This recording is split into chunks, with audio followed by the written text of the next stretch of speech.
Bismillahirrahmanirrahim. Assalamualaikum warahmatullahi wabarakatuh.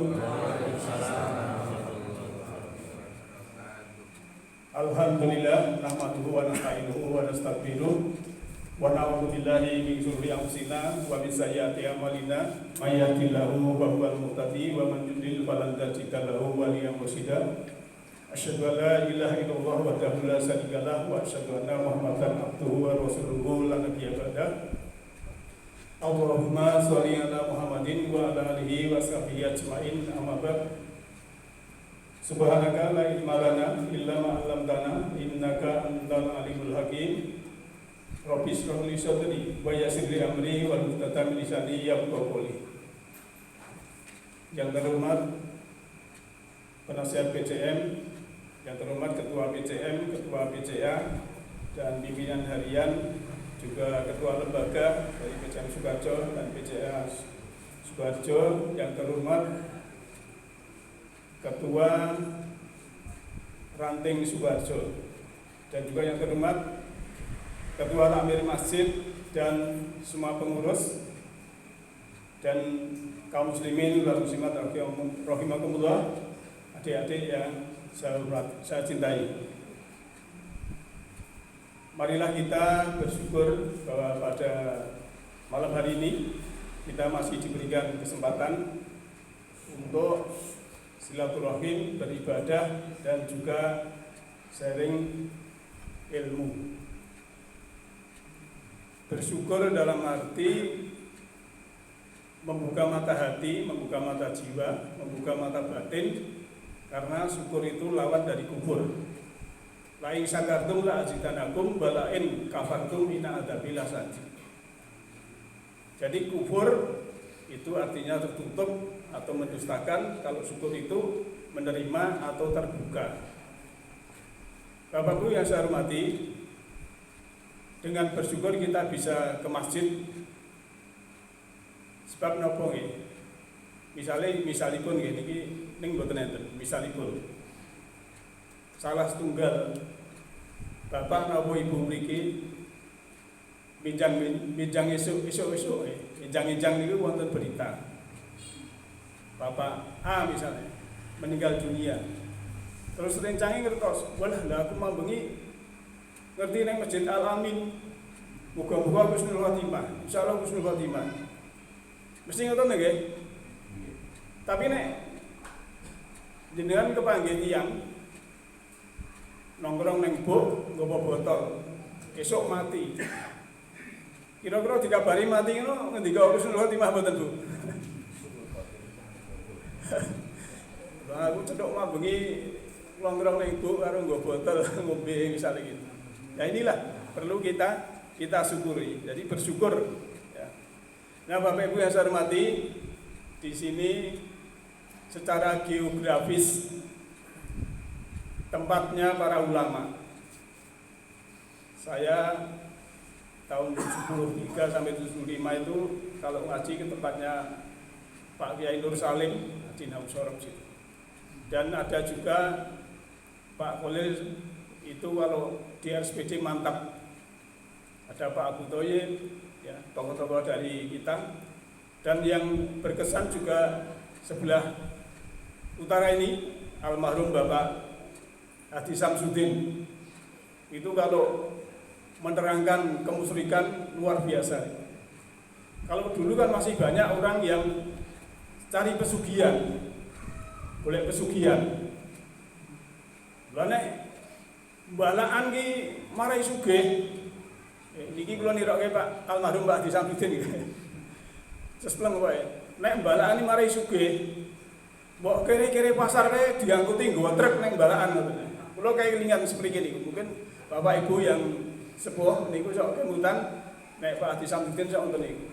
Nek riyen kan kere-kere ten pasar, Bu. Pasar Sukoharjo niku mriku niku. Dadi nek saniki kan sekebar. Niku dados memang secara geografis mungkin di sini juga banyak yang nunggak semi. Artinya banyak para cendekiawan yang ahli di dalam agama. Maka saya di sini bukan menggurui tapi cuma sharing, Pak. Yang namanya sharing itu ya cuma sekedar silaturahim. Bapak Ibu yang saya hormati, mari kita fokus di sini saat ini sekarang. Sebab mungkin penjenengan tahu melihat ke restoran, tulisannya hari ini bayar, besok gratis.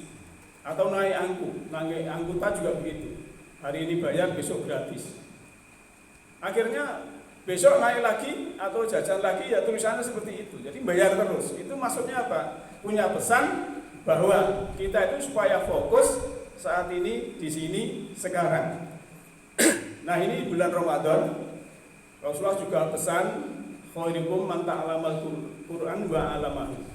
Sebaik-baik kamu adalah orang yang belajar Al-Quran dan mengajarkannya. Kan jelas biasa para mubaligh menyampaikan surah Al-Baqarah ayat 185. A'udzu billahi minasyaitonir rajim. Syahrul Ramadan alladzi unzila fihi al-Qur'anu hudan lin-nasi wa bayyinatin minal huda wal furqan. Pada bulan Ramadan diturunkan Al-Quran, petunjuk untuk manusia. Jadi Al-Quran itu petunjuk untuk manusia. Baik manusia yang ada di Amerika, Eropa, Australia, Afrika, Indonesia, semua menjadi petunjuk.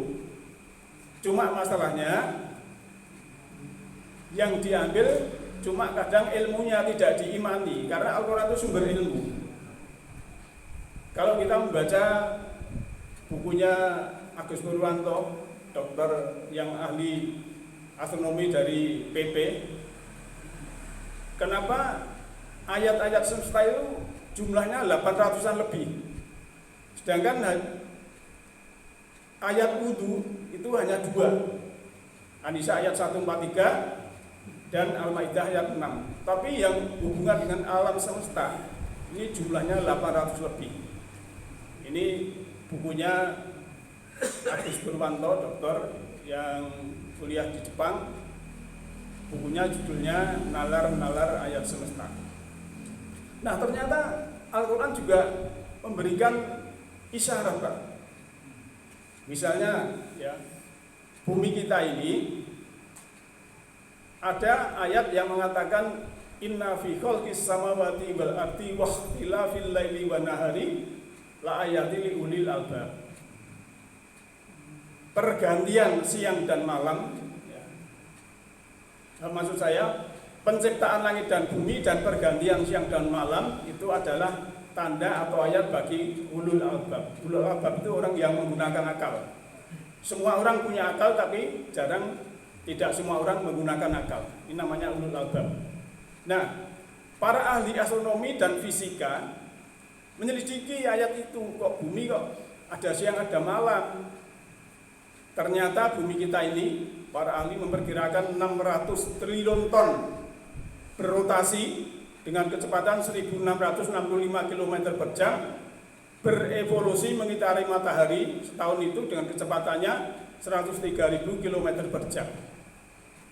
Nah, ini kan berarti kita ini sebenarnya berada di ruang angkasa, naik pesawat yang namanya adalah bumi. Sedangkan di dalam ayat lain juga disebutkan bumi ini temannya samawat, para planet. Setelah matahari ada Merkurius, Venus, bumi kita, Mars, Jupiter, Saturnus, Uranus, Neptunus, dan Pluto. Ini satu tata surya, maka ada yang namanya surat Buruj. Surat Buruj itu artinya gugusan bintang atau galaksi. Nah, galaksi ini terdiri dari miliaran tata surya. Nah, inilah Al-Quran yang sangat luar biasa, isinya seperti itu. Tapi Bapak Ibu, kita tidak khawatir ya, karena Allah sudah berfirman, walaqad yasarnal Qur'ana lidzikri fahal mim mudzakir. Sungguh kami mudahkan Al-Quran untuk peringatan, maka adakah yang mau mengambil pelajaran? Ini ayat dalam surat Qamar ayat 17 diulang di ayat 22, 32 dan 40. 4 ayat. Walaqad dimulai dengan walaqad. Wa artinya dan, laqad lamnya lam takkid artinya sungguh, qad artinya juga sungguh. Artinya sungguh-sungguh Al-Quran ini yasarna, kami mudahkan untuk orang yang mengambil pelajaran, untuk peringatan bagi orang yang mengambil pelajaran. Nah, dengan hal ini saya mengambil analogi filosofi sisir Bapak Ibu. Ya, ibu mau ke kantor padahal anaknya 3. Ada yang mahasiswa, ada yang SMP, ada yang kelas 1 SD. Kira-kira Bapak atau Ibu kalau menaruh sisir, yang fungsinya sisir ini adalah untuk merapikan rambut, ditaruh di sebelah atas apa bawah? Bawah tuh, supaya yang kecil ini juga bisa merapikan rambut.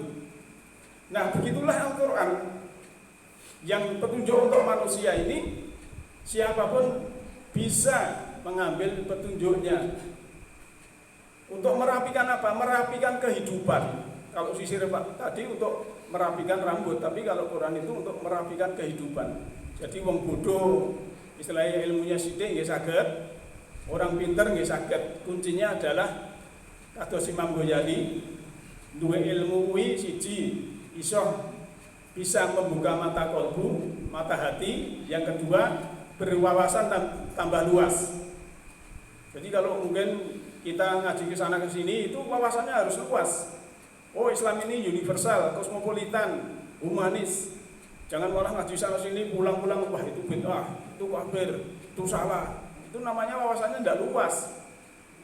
Nah, oleh karena itu Bapak Ibu sekalian, setelah kita diberikan petunjuk ini bahwa salah satunya kita di dunia ini adalah dicari yang paling bagus amalnya.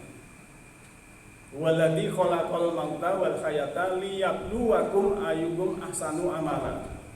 Wa huwal azizul ghafur. Dialah yang menciptakan mati dan kehidupan untuk menguji kamu siapa yang lebih baik perbuatannya. Yang dicari bukan yang paling cantik, bukan yang paling gagah, tapi yang paling baik perbuatannya. Hidup ini adalah ujian. Ujian identik dengan soal harus dikerjakan. Untuk mengerjakan harus tahu materinya. Materi sudah ada di dalam Al-Quran, 30 juz, 114 surat, 6.236 ayat. Maka itu harus kita pelajari di bulan Ramadan ini supaya kita mendapatkan berkah Quran juga. Jangan cuma mendapat berkah Ramadan. Kalau dapat berkah Ramadan artinya kita ini ya cuma setelah Ramadan tidak dapat berkah. Nah, Bapak Ibu sekalian yang saya hormati, sebagai terakhir saya menyampaikan ayat dalam surah Thaha ayat 2. A'udzubillahi minasyaitonirrajim. Ma anzalna 'alaikal Qur'ana litashqa. Kami tidak menurunkan Al-Quran ini kepadamu agar engkau menjadi susah. Jadi Allah menurunkan Quran di bulan Ramadan itu supaya kamu tidak susah. Kalau secara ilmu usul fikih ini di mafhum mukhalafah, Allah menurunkan Quran itu supaya kamu itu suka, supaya kamu itu senang. Ininya begitu. Jangan kita malah mendapat petunjuk malah kita susah. Maka tadi saya sebutkan bahwa hidup ini ujian. Ujian itu di akademik dan dalam kehidupan berbeda. Kalau di akademik itu diberikan kisi-kisi dan soal dulu, baru besok ujian. Tapi dalam kehidupan itu ujian dulu, pelajarannya di belakang, pesannya di belakang. Punya naik motor, jatuh. Ini ujian, pelajarannya di belakang. Oh, tadi saya kesusu misalnya. Tadi saya kurang hati-hati. Ini pelajarannya, bedanya dalam kehidupan itu. Termasuk hal-hal yang lain. Maka ya, sedapat mungkin kalau Quran diturunkan supaya kita tidak susah, maka marilah kita dalam sekolah kehidupan ini sudah S4. S4 itu senang senyum, sedih senyum, atau sehat senyum, sakit senyum. Ini tingkatan S4. Kalau di akademik kan cuma S3, doktor. Tapi dalam sekolah kehidupan ini kalau sudah mau menerima apapun yang dari Allah turunkan, kejadian apapun, kita ambil pelajaran. Kadang manusia itu suka ngasih judul Bapak Ibu. Contoh ya, sebagai penutur, di Merapi ada erupsi, banyak korban. Itu manusia memberi judul, wah ini musibah, Mbah Marijan meninggal misalnya. Terus setelah 4 tahun, tanaman ini subur, wortel subur, sayur-sayur subur, tanahnya kemudian yang ambil pasir itu dikali juga. Akhirnya manusia memberikan ganti judul, yang dulu diberi judul musibah, sekarang menjadi berkah. Inilah sebetulnya bahwa Allah itu memberikan yang namanya sesuatu itu ada pelajaran. Maka saat ini tiap zaman itu kan ada musibah, ada bencana, setiap zaman juga ada orang suci, orang yang menyeru kepada kebaikan, dan setiap zaman juga ada perang. Ini sudah biasa. Kita tidak usah kaget, misalnya ada perang dan lain sebagainya, karena Nabi Adam disuruh suruh turun. Dari dulu itu sudah ba'duhum libatin adu, bermusuhan. Maka kalau ada yang bermusuhan, ya biarkan saja. Yang penting kita dalam kaum muslimin di Indonesia selalu ya rukun, damai, sejahtera, meneruskan misi Rasulullah, yaitu rahmatan lil alamin.